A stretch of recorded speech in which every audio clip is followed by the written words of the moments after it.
Yo les gens, j'espère que vous allez bien. Aujourd'hui on se retrouve pour une nouvelle vidéo des résultats de la deuxième journée pour les JO 2024. Donc avant ça, n'hésitez pas à liker cette vidéo, à la commenter si ce n'est pas déjà fait, partagez la chaîne et la vidéo que vous aimez si ça vous a plu, pardon. Abonnez-vous à la chaîne et activez la cloche de notification. Vous êtes au crack, 300 abonnés avant la fin des JO, ça me ferait extrêmement plaisir. Comme d'habitude, merci infiniment. Du coup, particulièrement, on va parler des résultats particulièrement, il y a eu pendant la deuxième journée. Alors, normalement, la vidéo devrait sortir hier, normalement. Donc, il devrait normalement être sorti hier.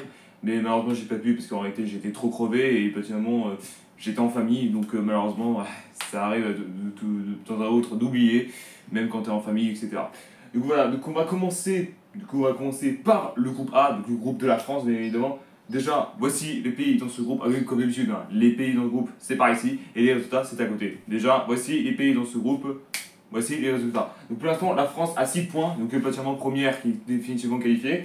Les États-Unis qui ont 3 points, qui sont deuxième évidemment. Voilà, Nouvelle-Zélande 3 points aussi. Voilà, du coup, particulièrement, les États-Unis ont plus d'Expected Goals que la Nouvelle-Zélande.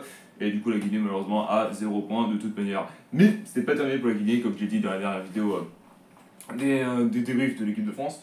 Je vous rappelle que la Guinée affronte les États-Unis. Donc si ils gagnent contre les États-Unis et nous on gagne contre la Nouvelle-Zélande, évidemment, donc la Guinée passe deuxième.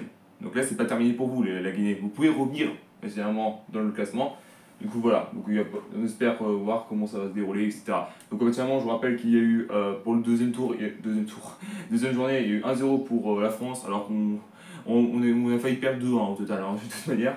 Donc, voilà. Et surtout que les États-Unis ont terrassé contre la Nouvelle-Zélande 4-1.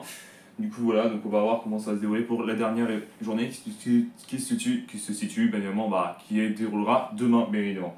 Ensuite, groupe B. Le groupe B, effectivement, très très entendu. Déjà, voici les pays dans ce groupe. Voici les résultats. Oh là là là là là là là là, il y a trop, punaise, c'est trop serré, je peux plus là. On va pas refaire comme à l'Euro là, sur le groupe E là, c'est bon, à un moment donné, stop. Déjà, l'Argentine qui est en tête avec 3 points, avec qui plus d'expected goals que les 3 autres équipes. Le Maroc et l'Ukraine, 3 points chacun, et peut-être le même expected goals, 0. Oui, c'est le signe 0, le signe loser, voilà.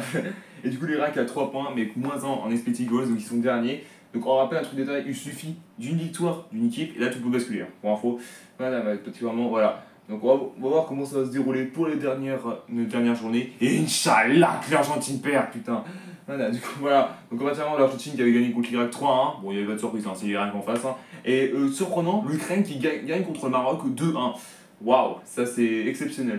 Là, franchement, c'est un peu choquant. On va voir comment ils vont se dérouler contre l'Argentine, les Ukrainiens. Hein. Donc, du coup, voilà.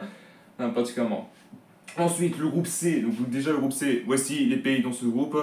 Voici les résultats. Donc, pour l'instant, l'Espagne qui est en tête avec 6 points, donc déjà qualifiée pour le quart de finale. L'Égypte, deuxième avec 4 points. La République tchèque. Non, la République dominicaine, République tchèque, qu'est-ce que je raconte? République dominicaine avec 1 point seulement, voilà, et l'Ouzbékistan qui a 0 point de toute manière. Déjà, je pense que l'Ouzbékistan définitivement éliminé, ça c'est certain. Ouais, bon, quoi, particulièrement, malgré une victoire, ça ne changera rien de rien. Donc, du coup, voilà. Et particulièrement, si la République dominicaine affrontera, alors si je me trompe, affrontera voilà, l'Ouzbékistan. S'ils gagnent, ça dépend ce qu'ils font Espagne-Égypte, pour info. Voilà, donc on rappelle. Donc l'Égypte qui avait gagné contre l'Ouzbékistan seulement un petit 1-0 seulement, et l'Espagne qui avait gagné contre la République dominicaine 3-1 au total.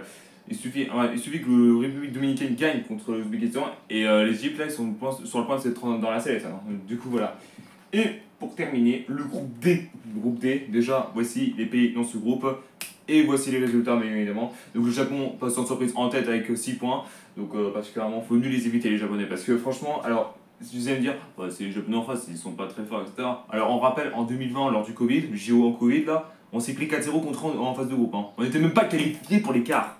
Donc là, c'est un peu choquant. Je sais, mais là, du coup, voilà. Actuellement, le Japon qui est en tête avec 6 points est définitivement qualifié. Le Paraguay qui est deuxième avec 3 points. Et le Mali qui est troisième avec 1 point. L'Israël, même chose avec 1 point. Mais le Mali a plus de petits goals que l'Israël. Donc on rappelle tout total, le Japon et le Mali qui a eu 1-0 au total. Il y a eu un penalty loupé des Maliens qui devait égaliser. Ce n'est pas été le cas, malheureusement. Et le Paraguay qui a terrassé Israël 4-2 au total. Du coup, voilà, mode particulièrement. On se retrouve dans 2 jours. Non, pas celui-là. Donc, particulièrement dans 3-4 jours. Particulièrement pour des résultats de la troisième journée. Et particulièrement mes pronos pour les quarts de finale, bien évidemment.